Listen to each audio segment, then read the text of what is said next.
Good morning, Americas. Welcome to our coffee talk with Raul Carral, Alejandro, Alle, and myself, Francisco Picasso. We're going to be discussing the interesting topics that we discussed last week in our Platts conference. So Raul, how do you see from Mexico the Platts conference? Now we are in a webinar era. So how was it? Well, it's very exciting to see the event, the virtual platform, and very well organized. And we are very happy, of course, at Wärtsilä be part of that event. And well, a lot going on, as we can see everywhere, and in the Caribbean and in Central America. Definitively very interesting to catch up with so many people, and great to be part of that. I agree. So Alejandro, how do you see it from El Salvador? Perfectly, and very interesting as usual, the Platts event. This year it had to be virtual, but really didn't lose any quality because it was very complete, very interesting presentations, discussions.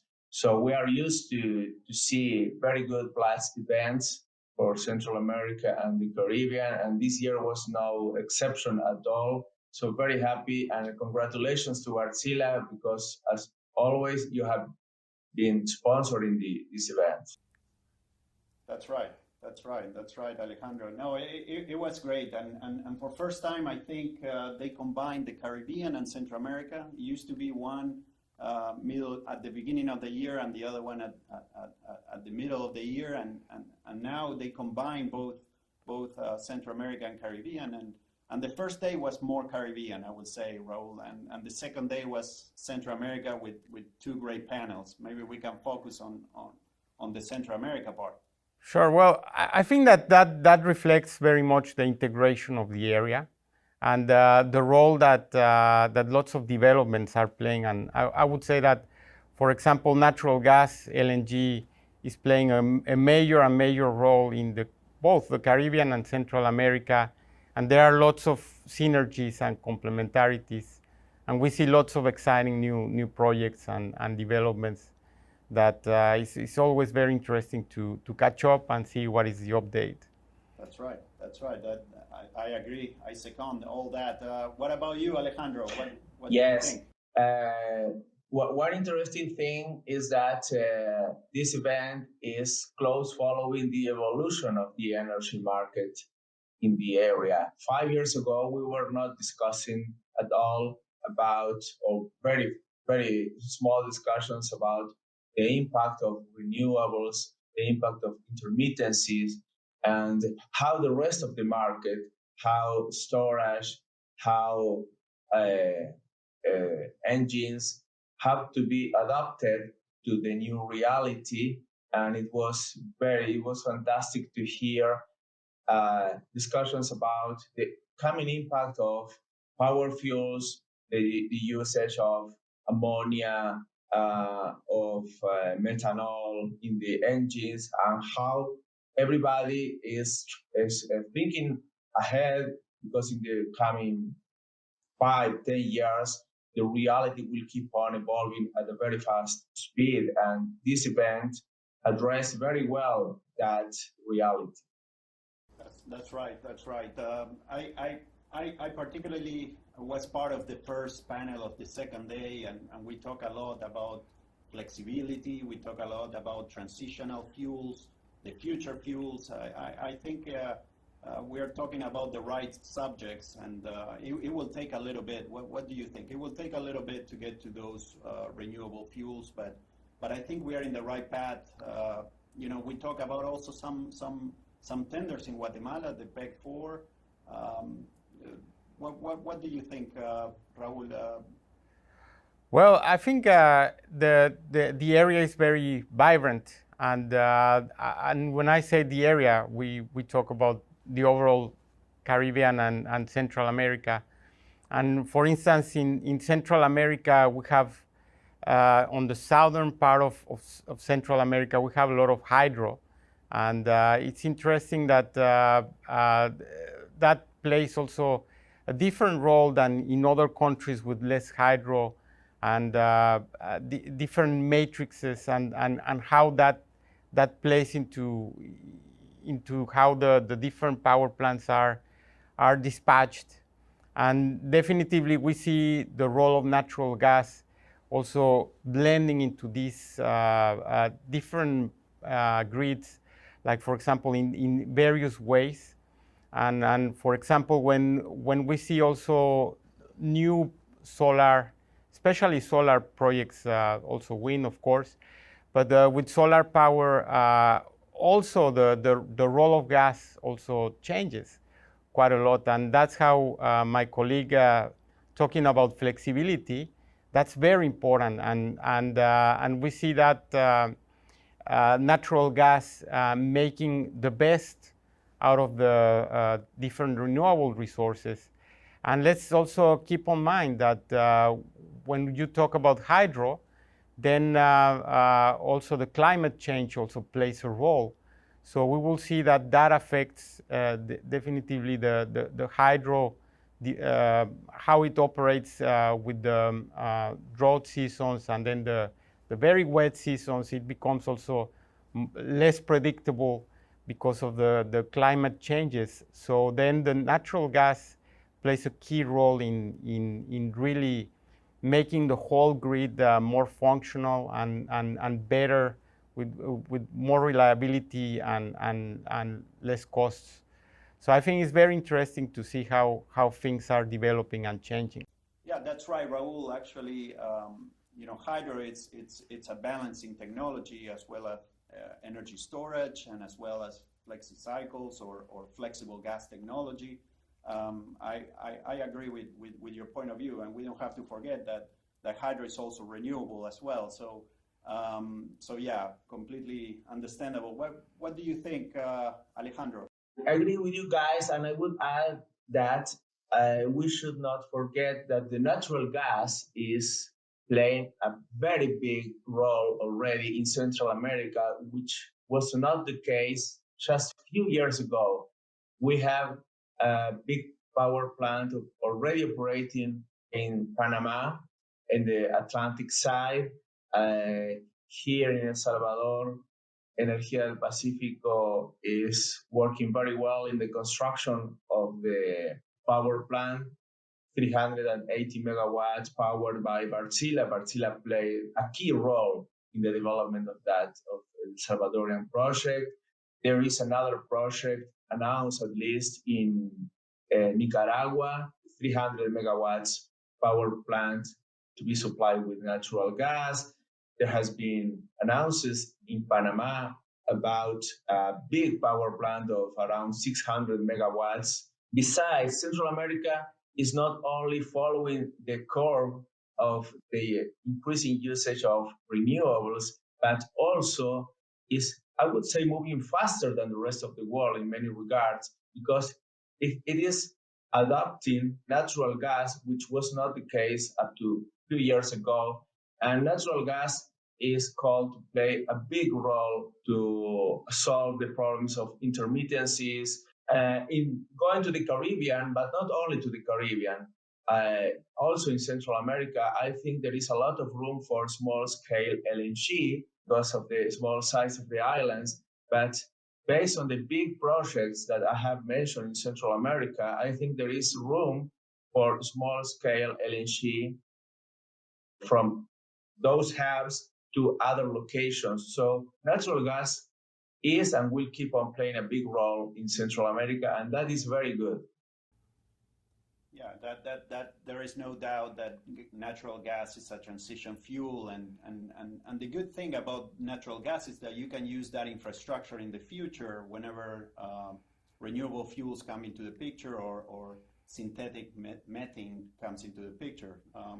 So yeah, we hear Eagle LNG and IES talking exactly about that. Actually, was a good one. What is your take, Raul? Yeah, well, I remember those days when they were talking about the chicken or egg problem, that there is no gas and there is no projects, and now we are seeing that these projects are developing quite a lot. And this concept, of course, of the hub and spoke, and they are definitively large projects already working now with LNG or very close to be operational. And therefore, more opportunities for larger distribution with, as you said, Alejandro, you have smaller terminals or smaller supply of the very large natural gas terminals. And that definitively is making a gas ecosystem in the region that is very interesting to see developing. That's right. That's right. Yeah, we see that the big tanks in Dominican Republic, Panama. Now we are having new fortresses bringing the gas to Nicaragua. Then we have Acajutla, Energía del Pacífico. So yeah, how do we bring those big tanks into small scale? It's important to distribute in Central America. We can use the same model that we use in the Caribbean and move it back to Central America. I think it will be great. What is your take, Alejandro, on flexibility and technologies that they can utilize gas? It's very positive. We have to take into account where we are coming from. All the thermal power in Central America has been up to a few years ago, and it's for the time being it's still working, but will soon be displaced. Has been all the thermal with heavy fuel oil, 3% sulfur, and that was a reality, and that those were the conditions. There was no possibility, let's say 10 years ago, for natural gas in the region. So in order not to have blackouts, it had to be used, the heavy fuel oil. But now already increasing speed, the thermal power plant will only be natural gas, and probably in the future also, as mentioned by you, Francisco, with other power fuels. So it's very positive because we are removing 3% sulfur fuel and changing it by a very clean fuel. A transition fuel, yes, but much cleaner than the fuel that it was used. And I would add to this that the gas arrives to a country with an anchor project, power plant, but also once the gas is in country, it is consumed by industrial, it is consumed by transportation, or can be used by transportation. So it helps not only to clean the electric matrix, but the energy matrix in general. It becomes much cleaner thanks to the natural gas. And again, taking into account the flexibility that can be provided by engines like yours, it helps. It promotes the increasing use of renewables, because the flexibility allows that the historical limit of 10, 20% or 30% renewables is not valid anymore. You can have much more renewables than those small percentages if you have a good backup of flexi cycles, for instance. Yeah, no, that's right. That's right. Natural gas is also a cleaner fuel. I mean, it's setting up the tone for decarbonization, and I think not only that, we have a lot of customers actually. I don't know if they ask you, Raul, but they ask me a lot of questions regarding like what should I do? We are in an island. We are in a remote area. Should I still have dual fuel? And the answer is, if you have a reliable source of gas, I mean, just go with gas. I mean, it's cleaner, it's cheaper, it has more efficient. Our power plants are more efficient if they're run on natural gas only. So we see a lot of questions like that, and as you said, Alejandro, coming into a country is not only for the power grid, also for the industry, for mobility. It has other benefits as well. What do you think, Raul?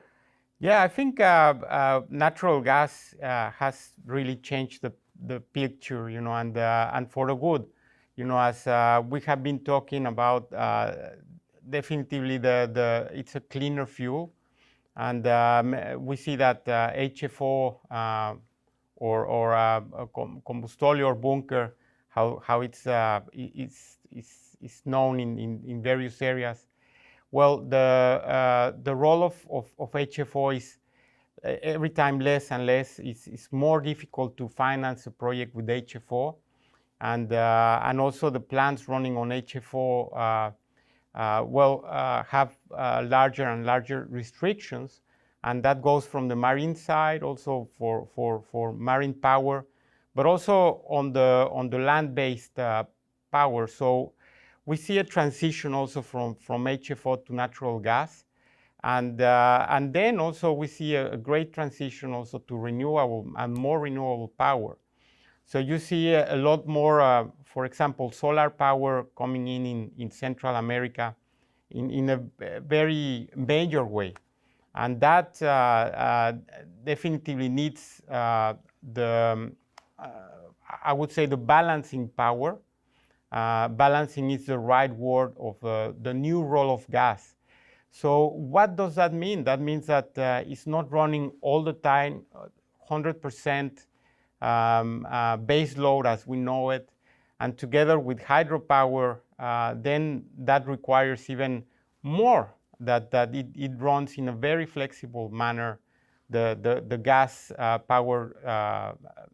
power station, and basically that really is the ideal complement, and then also the setup on which you can go into the future with new fuels, the fuels of the future, of course, and we were talking about fuels like hydrogen in a very major way that is being developed in many countries around the world, and we see also that happening in Central America and the Caribbean. It's very exciting.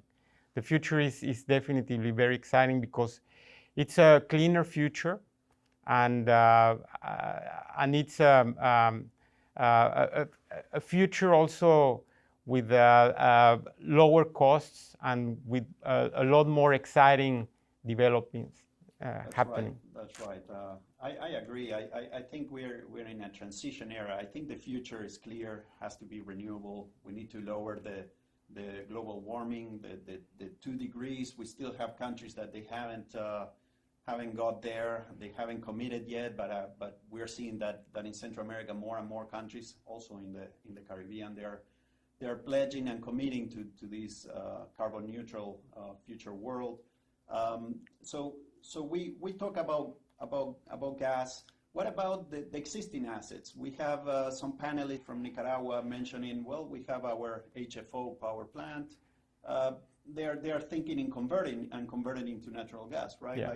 So in Wärtsilä, we also seen a lot of projects like that. So there is no doubt that I would say it's another testimony of the energy transition moving into gas. I think it's very important. And the second thing that you were mentioning that I agree a lot, it's more energy is being dumped into the system, and it's the new base load. Now renewables are going to be the new base load, and that has some implications in the grid, right? Like, so the system operators are having, I would say, a harder time than what they used to in the past, and but we're seeing that with proper modeling we can do we have done a lot of modeling in the world, like I think over 180 models, and it's been great. It's been great. So Alejandro, how do you see from the commercial point of view? How do you see the levelized cost of the energy in Central America, and how do you see it going down with a, let's say, with a hybrid, more renewables backed up with flexible technology? Yes, very interesting to hear what was you guys were discussing, Francisco and Raul, and some thoughts Conversion of heavy fuel power plants, the hydrogen that has been addressed by Raul, the hydrogen economy, I would say, and another, the complexity, the increasing complexity of the system operators, because the variability doesn't only come from demand, but also from supply, because supply is intermittent and it's full of renewable energy. So it's much more difficult now to balance the system. But of course, there are many new tools such as storage or coming new tools, etc. I would like to discuss a little bit about conversions. I think that in some countries there is room for conversions, but conversions should be paid. I think that the same way that there has been PPAs that are paid not only the capacity but some fixed price, such is the case here in El Salvador. But it depends on every country. But it has to be an incentive for the existing power plants to be converted. Otherwise, they could have no guarantee that they will improve their competitiveness or in the merit order dispatch, which is the typical in these countries. So, for instance, here in El Salvador, you will have a big power plant, Energía del Pacífico, with by far the best cost, variable cost, fuel cost, and O&M cost. But probably there is going to be a room for other power plants, and the incentive should be to sign with them a PPA, but I would name them conversion PPA. Why? Because it should be only to pay the conversion and not necessarily for 20 years. It could be for 10 years, 5 years, and not necessarily $50 per megawatt hour, maybe much less, because conversion costs, you guys know much better than me, but could be, I don't know, in the order of $500,000 per megawatt, or hopefully less. So to convert a 100 megawatts power plants, the owner would have to be sure that that investment will be repaid. That is regarding conversion. Conversions should be promoted by the regulatory system. Otherwise, it's going to be a very risky business, and financiers will not go together. Another, I briefly mentioned about the complexities that are coming with the renewables, but the world is solving that. And finally, I would like to mention about hydrogen, because although this conversation and the event, the Platts event, was focused on the power generation, the generation of energy to be used as power locally, I think that this region, Central American and Caribbean, has a very good potential to try to replicate what Chile, for instance, is doing in the hydrogen economy. Hydrogen, green hydrogen, there is no room in this area for blue hydrogen, which is the one produced with natural gas and carbon capture and storage, because there is really no much gas production. But there is a good opportunity for these countries to become an exporting countries of power fuels. We know that the hydrogen is very difficult to transport, but following the big idea that Chile is promoting, the power fuels, ammonia, and all those fuels that are built, let's say, from hydrogen, adding nitrogen, have ammonia or other components, or to have methanol, etc.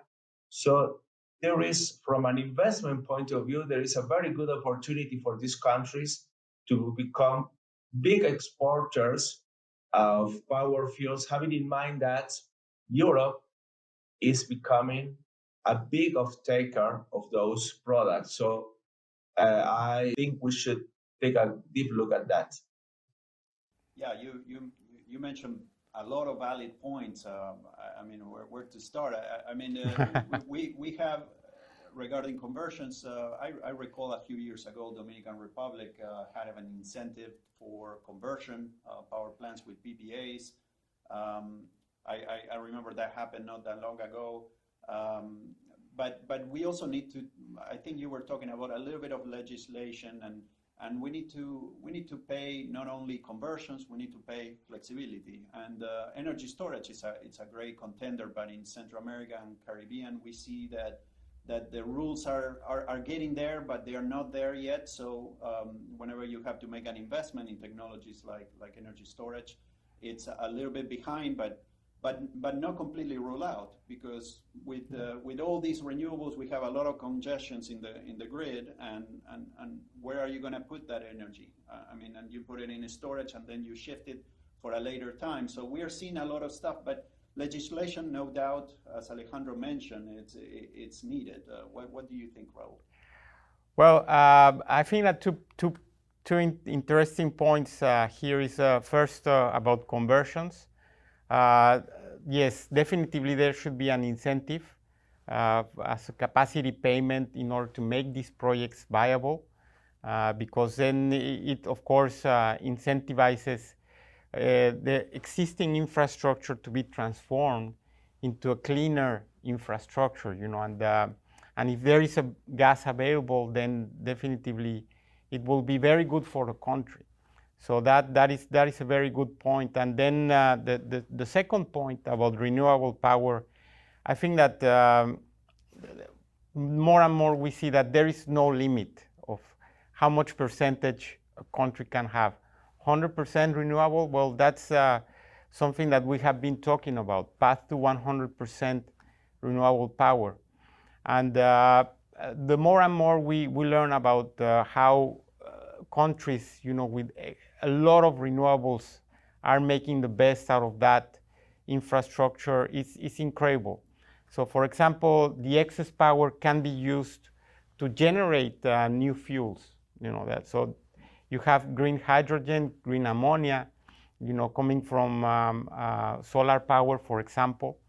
And we see that more and more on the plants, on the ink, of the developers, and looking at the future, of course. And we see also interest in doing pilot projects regarding hydrogen, as, for example, the economics tend to work together with the economies of scale.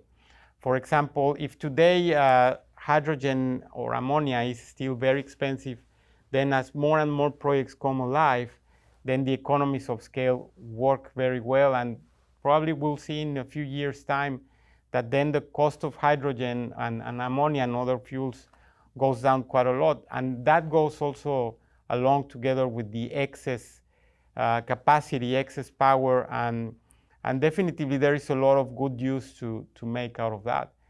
And today, of course, then battery storage. That's another point that I would like to make. So there is practically no limit of the renewable energy, and you can have absolutely, projects with battery energy storage that can also help the power grids very much, by using this excess power and releasing it at the most needed times, and the times, of course, when this energy is most valued. And that, of course, then brings a lot of reliability to the grid. And then also think about ancillary services, how in regulation, how ancillary services play a role in these various countries in the Caribbean and Central America, because definitively we all value a reliable grid. We don't like blackouts, and well, battery storage is also a very good solution that you can implement today. And let's remember about the economies of scale that were mentioned. Today, the cost of batteries is 10 times the cost that we used to have 7, 8 years ago. So the prices today are very attractive. That's right. That's right. Economies of scale, pricing.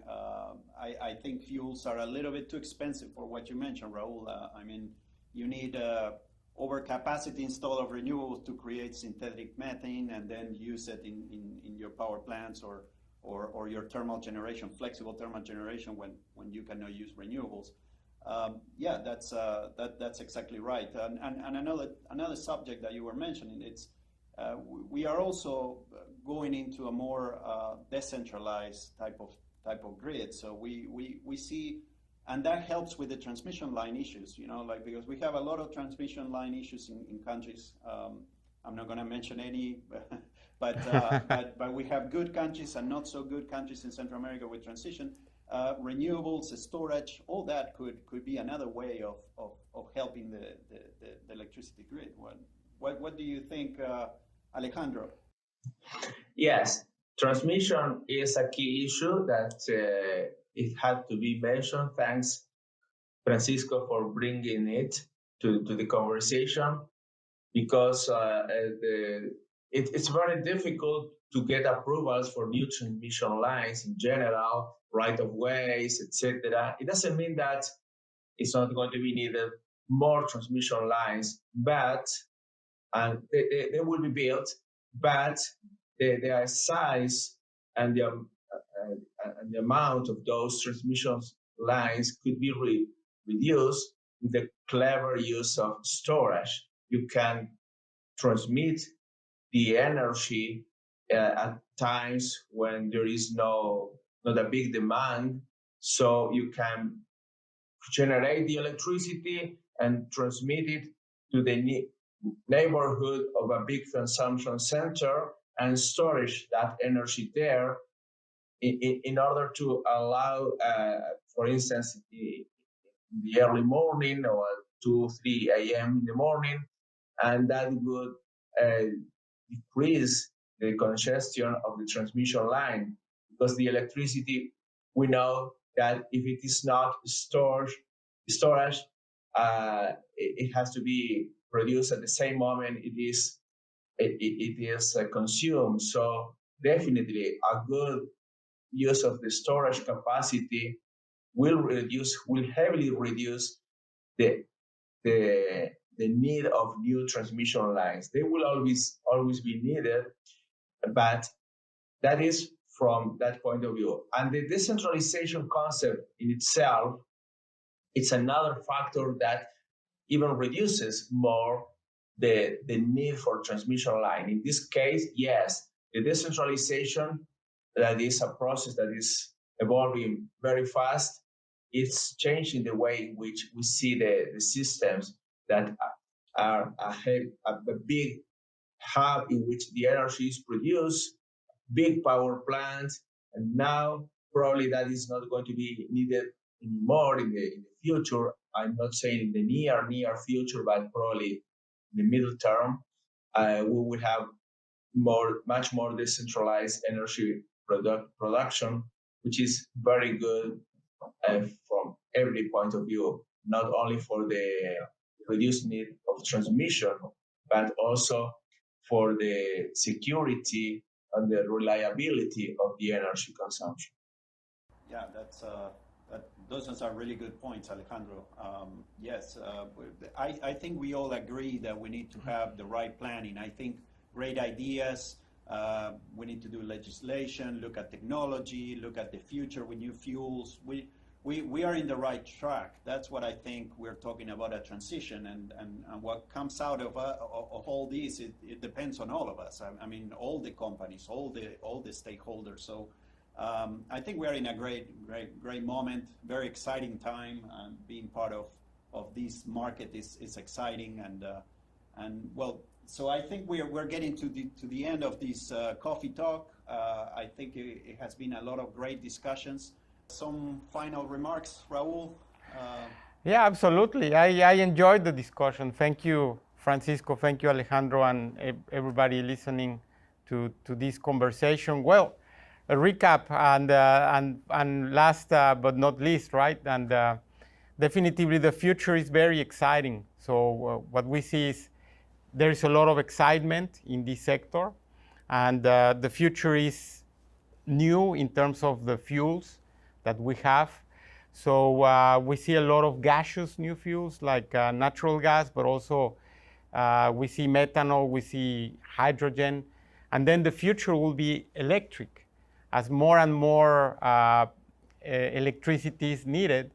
And then the future will be, of course, renewable. So we need to stay renewed, you know, as we always do. You know, whatever is not renewed then tends to get old. You know, so the future is renewable and renewed. Sounds good. Sounds good. What about you, Alejandro? Any final remarks? Yeah, first of all, thanks to Wärtsilä for inviting me to have these conversations. Again, it's a big pleasure and an honor to discuss with you, Francisco and Raul. Thanks to Platts, because we are discussing around the issues of that event. And of course, I agree with Raul regarding the importance of the electrons in the coming economy. And I would remark the importance of the governments, the energy producers, and the energy consumers. Yeah, very important. Well, so thank you very much, Raul, Alejandro. Thank you very much, Platts. Without your conference, probably we wouldn't be having this coffee talk, and I'm sure that more coffee talks are happening around the world regarding the energy transition. As Raul mentioned, it's a very exciting time, and we're getting there. So thank you very much, and I see you in the next coffee talk. Stay renewable, Americas.